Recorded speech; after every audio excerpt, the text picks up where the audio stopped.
Buenos días, hoy nos acompaña el doctor Edilberto Núñez, él es médico internista del OPB, gastroenterólogo y endoscopista también del OPB, expresidente de la Asociación de Gastroenterólogos de Antioquia, con el tema de enfoque práctico del dolor abdominal crónico. Doctor, muchas gracias por acompañarnos, bienvenido. Bueno, muy buenos días. Gracias por la invitación, Blanca. Para mí es un honor hacer parte en el proceso de formación de ustedes en, en esta área de la medicina que es como tan compleja. Voy a darles un pequeño enfoque del dolor abdominal desde el punto de vista del gastroenterólogo. La idea es que dictar una charla pequeña y luego si hay tiene como preguntas podamos resolverlas. Entonces voy a aprovechar, o más bien voy a proceder a compartir pantalla. ¿Listo? Perfecto.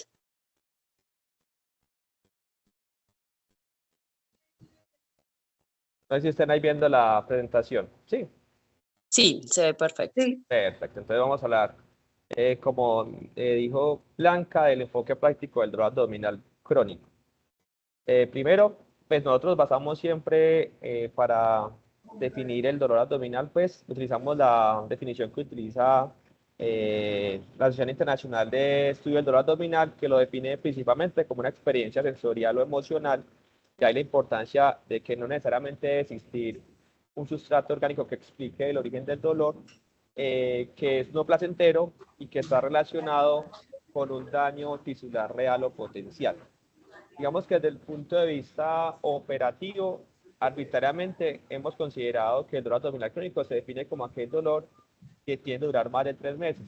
Es importante tener en cuenta esa temporalidad porque quizás nos va a permitir precisar cuáles son las posibles etiologías que están involucradas con el mismo. Importante entender que este dolor abdominal, el médico de atención primaria, es decir, el médico general, es el que principalmente tiende a enfrentarlo inicialmente. Dice que más o menos un cuarto de las veces el médico general es el que se encarga de hacer la aproximación y manejo del mismo. Es importante entender que es un reto diagnóstico, no solo para los médicos generales, incluso para nosotros gastroenterólogos. Para muchos incluso lo consideramos como como el hoyo del conejo, porque cuando enfrentamos un paciente con dolor abdominal crónico, nos es difícil incluso precisar cuál es su potencial etiología. Y si no tenemos un enfoque sistemático adecuado, probablemente vamos a incurrir en una gran cantidad de exámenes, porque tenemos muchos diagnósticos diferentes que investigar y obviamente eso va a incurrir en altos costos para el sistema de salud, lo cual pues obviamente no es lo ideal.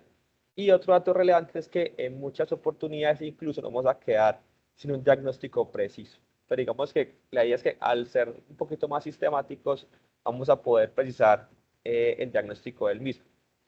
Cuando hablamos de dolor abdominal crónico, digamos que es importante tener en cuenta que lo podemos clasificar principalmente en cuatro grandes grupos. Un grupo sería aquellos dolores que están relacionados con la preabdominal, que no se nos puede olvidar. Digamos que nosotros, incluso los gastroenterólogos, se nos olvida frecuentemente este como causa de dolor. Como podemos darse cuenta, no solamente incluye el síndrome de atrapamiento del nervio abdominal cutáneo, que es el más frecuente, sino que tenemos otras causas que están relacionadas con alteración de la preabdominal. Tenemos el dolor abdominal de origen visceral, que es el que nosotros siempre tenemos mucho susto, porque digamos que es aquella enfermedad orgánica que si no impactamos positivamente podemos tener desenlaces incluso mortales para el paciente.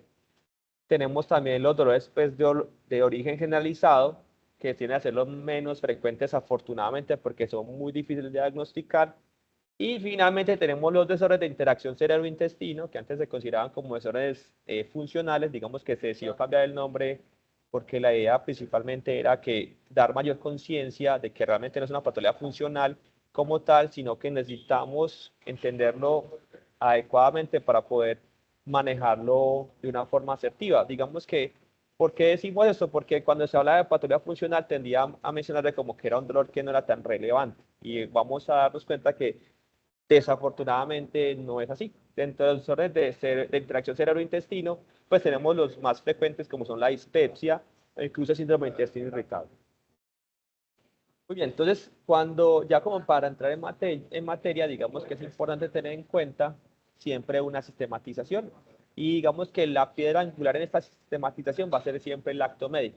¿Por qué? Porque digamos que con una historia clínica detallada y un examen físico preciso podremos en gran medida poder estrechar ese diagnóstico diferencial. Basado en ese diagnóstico diferencial, pues podremos orientar las posibles salidas diagnósticas Y si bien es cierto que los signos de alarma no son tan sensibles como quisiéramos, sí son herramientas que nos van a permitir orientar posiblemente qué paciente curse con alguna patología orgánica.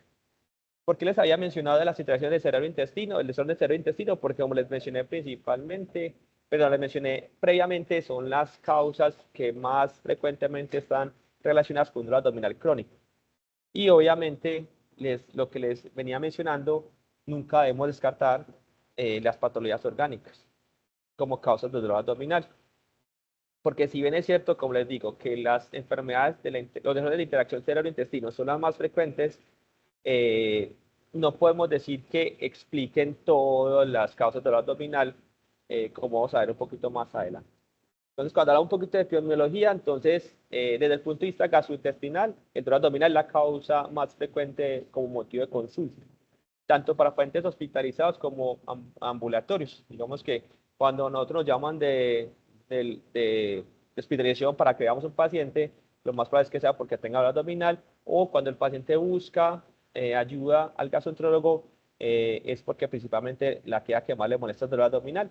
Mire que la prevalencia no es despreciable, dice que más o menos en el mundo hasta un 25% de los motivos de consulta es un dolor abdominal, y algo que es muy relevante es que es un poquito más prevalente en mujeres que en hombres.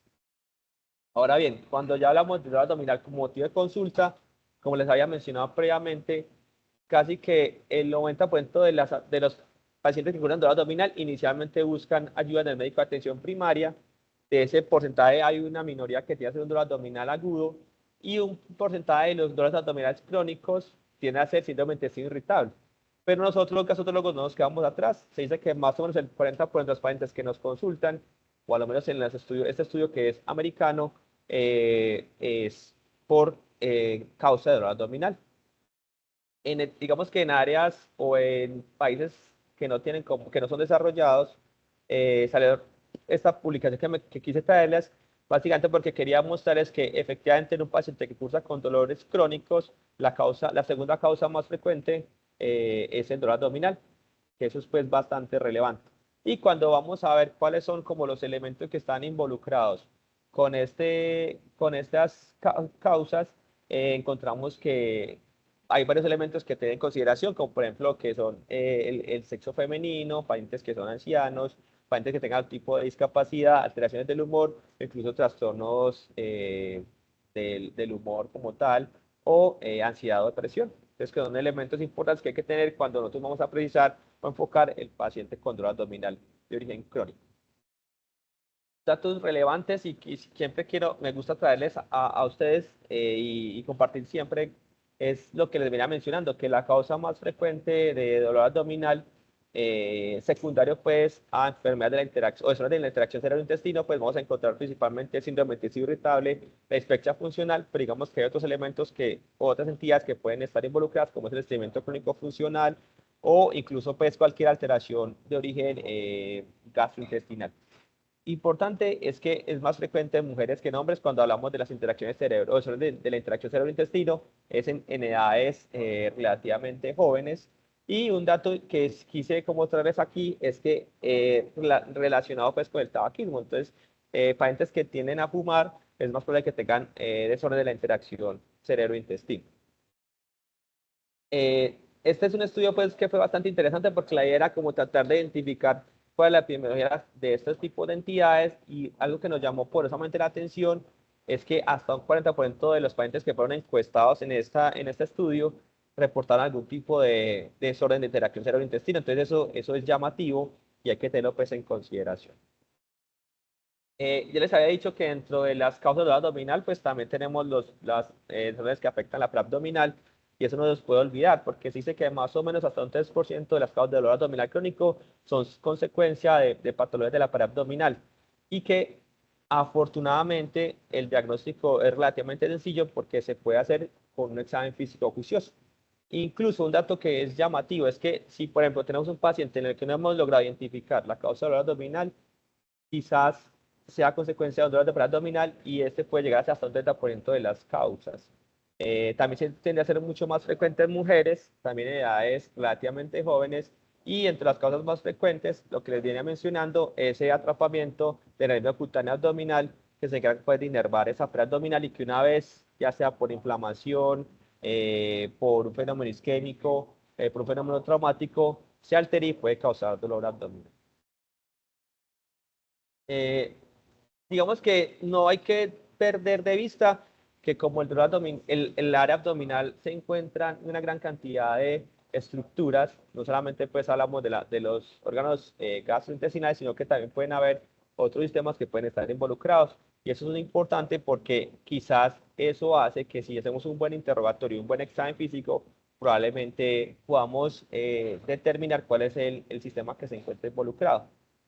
El dolor abdominal obviamente es una causa importante limitante de la calidad de vida. Digamos que se ha visto que desde el punto de vista fisiopatológico, quizás la causa del dolor abdominal podríamos diferenciarla en tres grandes grupos. Un dolor que es de origen realmente visceral, otro que sea el somatosensorial o el funcional como tal.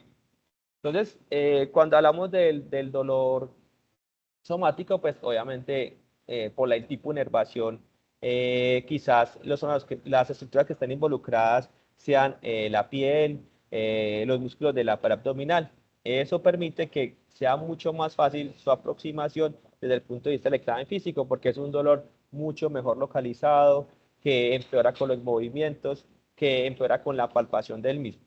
¿Y por qué lo menciono? Porque yo les había dicho previamente que el dolor de pared abdominal se diagnostica fácilmente al examen físico y por eso no podemos olvidar, si hacemos un buen examen físico como tal, el signo de Carnet que va a permitir precisar adecuadamente cuál puede ser el sitio en el que se encuentra afectado en el paciente y si es realmente consecuencia de un atrapamiento de ese nervio cutáneo abdominal.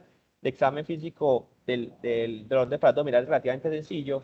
La idea es que el paciente haciendo pues una adecuada contracción de la pared abdominal y le pidamos ya sea que eleve las piernas o que eleve el tronco sin utilizar las manos y nosotros apretando gentilmente el sitio que él menciona como el dolor, si el dolor pues se aumenta, sería un síndrome de Carnet positivo y pues si mejora, es un signo de Carnet negativo. Digamos que tiene una buena sensibilidad y especificidad para diagnóstico de un dolor de parabdominal, entonces para que lo tengamos siempre presente a la hora de hacer ese examen físico adecuado.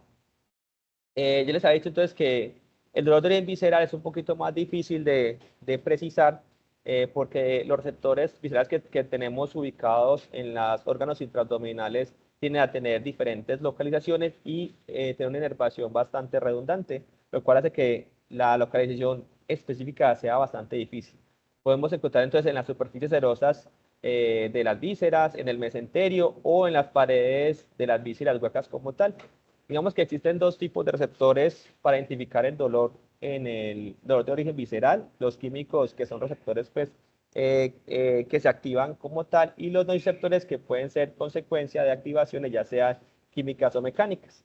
Hay muchos estímulos que inducen el dolor, pueden ser inflamatorios, distensión, presión o isquemia. Y un dato que es relevante es que en un paciente que tenga un dolor visceral crónico, quizás los mecanismos que estén involucrados sean principalmente una inflamación, un fenómeno isquémico o un fenómeno mecánico que esté involucrado completamente. Y si no se me puede olvidar decirles que dentro del dolor visceral real, pues como les había mencionado, por esa pobre inervación es difícil de localizar, puede estar relacionado con síntomas neurovegetativos o reacciones emocionales. Desafortunadamente o afortunadamente, como quieran verlo, no está relacionado con la severidad, es decir, un paciente que tenga un dolor visceral de características cualquiera que sea, pueden realmente no tener una patología que pueda comprometer la vida. Y como les había mencionado, como hay un componente emocional involucrado, puede que no exista un daño real como tal. Esto lo conocen ustedes muy bien, es como la señalización del dolor visceral. Básicamente lo traigo para que vean cómo esas fibras nerviosas que viajan pues a los cordones posteriores de la médula espinal, de ahí luego pasan a la región talámica o mesencefálica y posteriormente digamos que sí, a la corteza cerebral. Hay muchos pasos que están involucrados y muchas fibras que están involucradas que en esa percepción del dolor como tal. Quizás es por esta razón que podemos darle una connotación tan relevante a este mecanismo de dolor. Y cuando hablamos pues de patologías como tal, de los desórdenes de interacción cerebro-intestino, vemos que efectivamente hay un componente emocional importante que puede estar involucrado en que exista una percepción intensa del dolor, o sea, que haga que quizás los pacientes perciban con mayor intensidad esta noxa como tal, que como les mencioné previamente, puede ser real o potencial. Y pueden darse cuenta que existen efectivamente una gran cantidad de vías de señalización que están involucradas.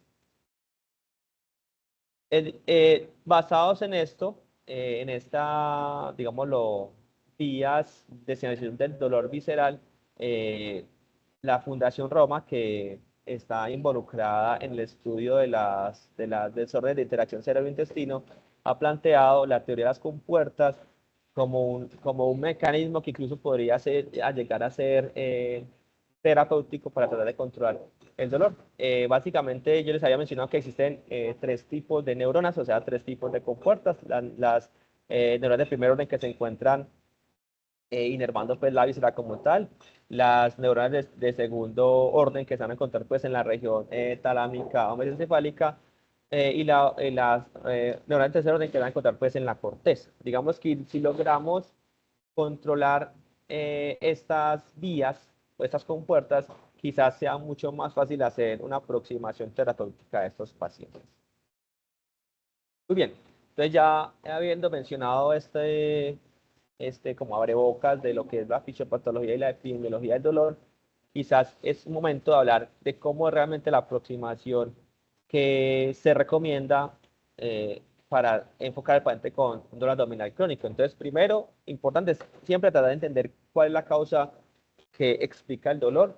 Obviamente, tener un amplio diagnóstico diferencial, que la idea es obviamente estrecharlo, pero en un primer momento tener un amplio diagnóstico diferencial. Y obviamente, una vez reconocido unas características clínicas específicas, definir cuál puede ser la mejor aproximación diagnóstica para esos pacientes.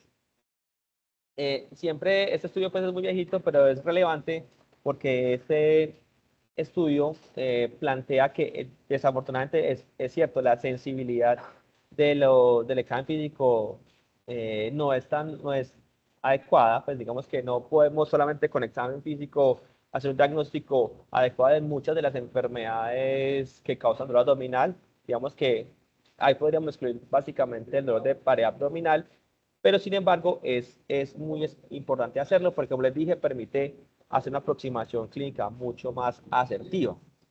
Dentro de los elementos que tenemos que tener en cuenta cuando enfocamos un paciente con dolor abdominal crónico, obviamente tenemos pues esta pequeña mnemotecnia que se conoce como Sócrates, pero que la traigo acá básicamente en español, que es identificar el sitio de dolor, si es posible, definir si el paciente manifiesta que este dolor tiende a irradiarse o no, cuándo iniciaron los síntomas, cuál ha sido su evolución, qué características están relacionadas con el dolor, si hay algún tipo de factor que lo exacerbe o lo mejore, y si está relacionado con algún tipo de síntoma como tal, o cuál es la severidad del mismo. Digamos que es importante siempre tratar de determinar estos descriptores del dolor para que ustedes tengan una idea de cuál es la causa de dolor del paciente. Dentro de los sitios de irradiación, pues digamos que si bien es cierto que la inervación visceral es pobre, por lo que habíamos dicho de la redundancia de la inervación como tal, pues hay algunos elementos que pueden ayudar a pensar cuál puede ser la estructura que se encuentra afectada. Si el paciente relaciona un dolor en la región epigástrica, posiblemente tengamos una afectación más del hígado, del páncreas o la región antrodenal. Si es un dolor en el mesogastrio, pues pensar probablemente una patología del intestino delgado, o si es de un dolor en el hipogastrio, pues pensar que podría ser al colon, principalmente la región rectosigmoidea, la vejiga o los órganos reproductores que se encuentren involucrados. En relación pues a la duración del patrón del dolor, ten en cuenta que es infrecuente que el paciente manifieste que es un dolor permanente. Si es un dolor permanente durante esos 3 meses, porque estamos hablando de dolor abdominal crónico, probablemente el paciente curse con una afectación severa, como puede ser una NESFRE, es una lesión neoplásica, una pancreatitis crónica, una infección o incluso una enfermedad psiquiátrica. Normalmente los dolores tienden a ser intermitentes. Siempre preguntar si hay relación con las comidas. porque si de pronto el paciente relaciona el dolor con las comidas, probablemente está hablando de que el paciente cursa con una enfermedad ulcerosa péptica, un fenómeno isquémico en el contexto de una de una síndrome de isquemia mesentérica crónica o una patología biliopancreática, o si el paciente manifiesta que los síntomas mejoran o empeoran con la defecación, probablemente estamos en el contexto de un síndrome intestino irritable. Siempre preguntar pues por síntomas coexistentes, que es relevante, sobre todo para determinar si hay una enfermedad sistémica o signo de alarma, y obviamente nunca olvidar preguntar por antecedentes médicos, familiares o personales, o el uso pues de medicamentos, sobre todo el uso de opiáceos, pensando pues por ejemplo en el síndrome del intestino narcótico o el uso de antiinflamatorios no esteroideos, probablemente una patología ulcerosa péptica, ¿no? Entonces, como pueden darse cuenta, eh, existen muchas características clínicas que pueden estar relacionadas con diferentes entidades que pueden cursar con dolor abdominal. Siempre tratar de preguntarlas, por ejemplo, porque no quiero que veamos pues esta tabla en detenimiento, pero sí en el contexto, por ejemplo, una dispepsia funcional, que les mencioné que es las causas más frecuentes, si hay presencia de llenura postprandial, de saciedad temprana, probablemente relacionado pues con las comidas, probablemente el paciente que use con una dispepsia funcional, o si por ejemplo el paciente manifiesta, por ejemplo, que tiene dispareunia, dolor pélvico crónico, dismenorrea, quizás probablemente esté curando con endometriosis. Obviamente esto no es una camisa de 11 varas, pero a lo que quiero llegar es que quizás durante ese interrogatorio ustedes podrán precisar cuál puede ser la probable causa que esté involucrada y de acuerdo a eso pues definir qué se debe hacer a continuación. Los signos de alarma, pues, fundamentales. Digamos que hay muchos que son escritos en la literatura. En el contexto del dolor abdominal, digamos que tenemos presente lo que es la edad, la pérdida pues, no intencionada de peso, la pérdida de apetito, el sangrado o la anemia por deficiencia de hierro, los vómitos persistentes y los antecedentes familiares. Dentro de la edad de aparición, si bien es cierto que acá se plantea que sea más de 60 años, en Colombia somos un poquito más estrictos con el mismo, digamos que podríamos bajarlo a 35 años y se puede discutir. ¿Por qué? Porque en Colombia tenemos una alta incidencia de cáncer gástrico, entonces quizás pacientes que tengan algunos síntomas dispépticos que sean mayores de 35 años, quizás se pueda considerar un signo de alarma. Pero de todos estos signos de alarma, creo que el más relevante es la deficiencia, pues la anemia por deficiencia de hierro, porque se ha documentado que incluso tiene un mayor rendimiento que cualquiera de los otros para orientar a que el paciente curse con una enfermedad que requiera un diagnóstico preciso y un tratamiento oportuno en el corto plazo. Dato también muy importante es entender el contexto biopsicosocial del paciente. Digamos que eso siempre lo mencionamos en todas las discusiones que tienen con relación al enfoque o al acto médico, pero aquí en el contexto del paciente con dolor abdominal crónico cursa con mucha relevancia, porque quizás si no hacemos una aproximación diagnóstica adecuada, el paciente probablemente sea un paciente multiconsultante y eso hace que genere mucha mayor frustración en el paciente, mucho mayor dificultad para hacer la aproximación diagnóstica y obviamente mucho mayores costos en el sistema de salud y probablemente el uso de múltiples medicamentos que probablemente no funcionen en el paciente. Entonces también tener en consideración ese contexto biopsicosocial. Dentro del examen físico, entonces, siempre obviamente hay que ser completo y detallado. Entonces, no solamente debemos enfocarnos en la edad abdominal, sino evaluar al paciente completamente. Siempre mirar cuáles son sus signos vitales. Nunca olvidarnos pues, de los 4 momentos del examen físico, que incluye la inspección, la auscultación, la percusión y la palpación. Idealmente en ese mismo orden en la región abdominal. Tratar de identificar el dolor, ya sea con el signo de Carnet si es el caso, y determinar si existe algún tipo de radiación. Obviamente descartar que no tenga el paciente organomegalias, masas o eventualmente un abdomen agudo que pasa ocasionalmente un paciente que cursa, por ejemplo, con un cuadro de pseudoobstrucción intestinal hasta que el momento en que se obstruye. Entonces siempre puedes estar teniendo en mente que no va a tener un abdomen agudo el paciente y también, obviamente, dentro de ese examen físico, determinar si existen algunos hallazgos que orienten a enfermedad sistémica, como puede ser la presencia de deshidratación, de ictericia, de un síndrome de emaciación, y como les mencioné previamente, la presencia del signo de Carnet para determinar o descartar un dolor de pared abdominal. Entonces, dentro del algoritmo diagnóstico que tenemos, que se plantea en algunas revisiones, pues este me pareció como muy relevante. Digamos que importante es siempre, primero, determinar la temporalidad. Si un paciente que tiene síntoma de dolor abdominal crónico, es decir, de más de 3 meses de evolución, determinar si es un dolor constante o recurrente, presencia de signos de alarma, en este caso se plantea referir al especialista o en nuestro caso probablemente hacer unos estudios invasivos. Si el paciente no tiene ningún signo de alarma, pues podremos empezar a hacer un enfoque como paciente ambulatorio. La idea es que tengamos en cuenta siempre lo que es la historia clínica, revisar los antecedentes, su componente biopsicosocial y el uso de medicamentos. Si tenemos dentro de la historia pues que documentamos las características del dolor y la localización, podemos precisar o más bien estrechar ese diagnóstico diferencial y definir si el paciente se beneficia o no de ayudas diagnósticas. Dentro de los antecedentes de la historia, pues determinar si el paciente cursa con una enfermedad sistémica, como puede ser la diabetes, una enfermedad aterosclerótica, una patología ginecológica. Dentro del contexto biopsicosocial, determinar si hay alguna condición psiquiátrica consecuencia del mismo, y entre los medicamentos, pues tener en cuenta todo el abanico de medicamentos que toma el paciente, pero principalmente el uso de opioides o de los antiinflamatorios no esteroideos. Y quisiera como quedarme en esta parte de la historia clínica porque esto pues, es un elemento que podemos discutir. Digamos que el enfoque inicial plantea que podemos pedir laboratorios para tratar de precisar la etiología. Sin embargo, para la literatura como tal, se plantea que si el paciente tenemos suficientes herramientas para pensar que el paciente cursa con un desorden de interacción cerebro-intestino, quizás no es necesario hacer ningún tipo de examen asociado, pero ya si encontramos elementos del examen físico, como puede ser, encontramos palidez, encontramos ictericia, la edad del paciente, quizás sí necesitamos algún tipo de ayudas diagnósticas iniciales. Y si encontramos pues, alguna alteración anormal en los exámenes como tal, pues obviamente orientar el tipo de ayuda diagnóstica que necesitaremos hacer eventualmente.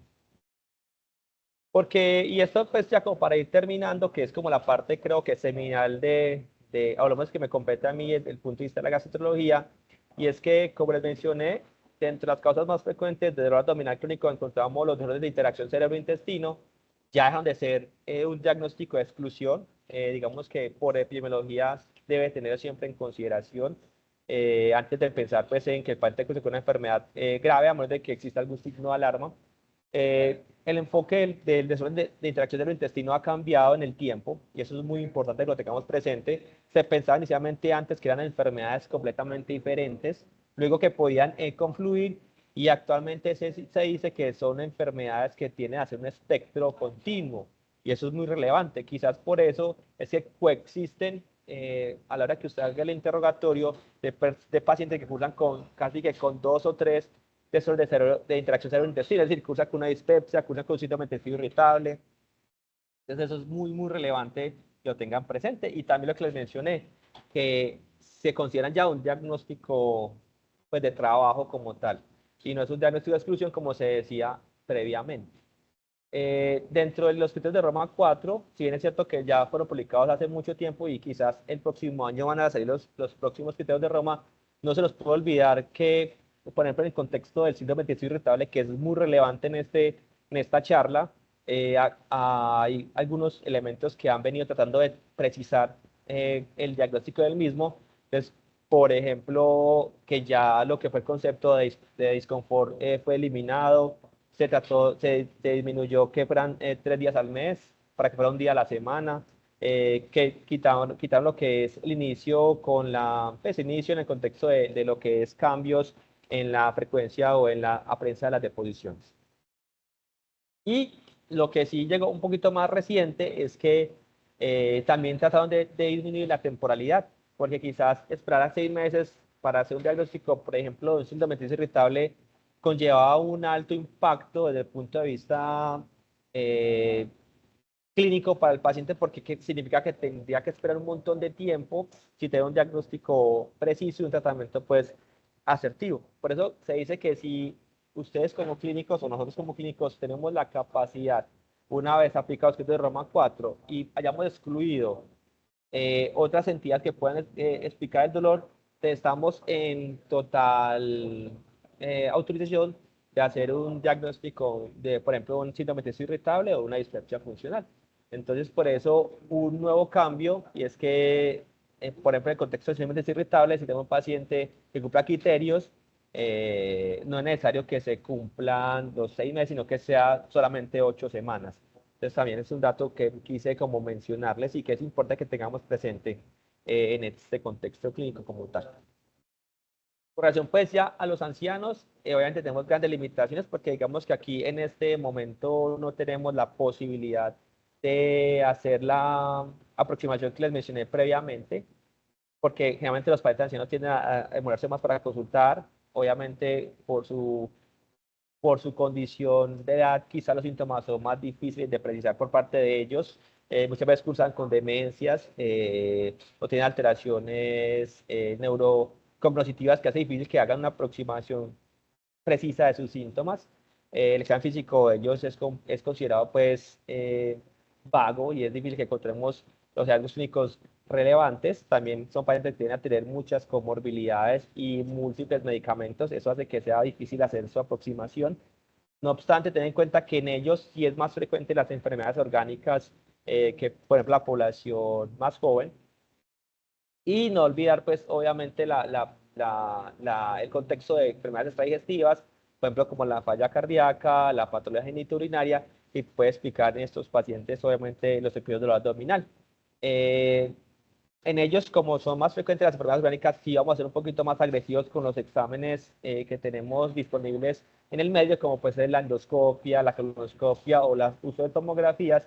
Y un dato pues muy importante y es que tenemos que tener en consideración es que una vez tengamos un diagnóstico preciso, pues obviamente definir el riesgo-beneficio de los tratamientos del paciente y ya pues más en ustedes también es importante tener en consideración cuáles van a ser las dosis analgésicas y obviamente ajustarlas de acuerdo a las comorbilidades que tenga el paciente o el uso pues, de los otros medicamentos que tenga.